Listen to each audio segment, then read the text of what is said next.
ಬನ್ನಿ ಇವತ್ತು ನಾವು ತೋಟಕ್ಕೆ ಹೋಗೋಣ. ರೆಮ್ಮೆ ಕುಮಿಯ ಮ್ಯಾಲ ಗೂಡು ಕಟ್ಟಿದವರಕ್ಕೆ ಬಲಿತ ಹಕ್ಕಿ ಗುಡಿನಾಗ ಮಲಗವ ಮರಿ ಹಕ್ಕಿ. ಆಹಾ ದೂರ ದೇಶದ ದೂರ ದೇಶದ ವಲಸಿಗ ಹಕ್ಕಿಗೂ ಐತಿ ಜಾಗ ಒಳಗ. ಬನ್ನಿರಿ ನೀವು ನಮ್ಮ ಬಳಗ.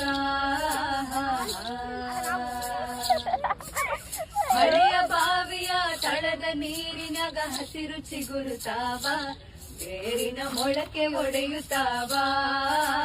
ಭೂತ ಬೇತಾಳ ಓ ಭೂತ ಬೇತಾಳ ಜೋತ ಬಾವಲಿ ಮ್ಯಾಲ ತೂಗುತ್ತಾವ, ಮರದಾಗ ಕರಗ ಕುಣಿಯುತ್ತಾವ.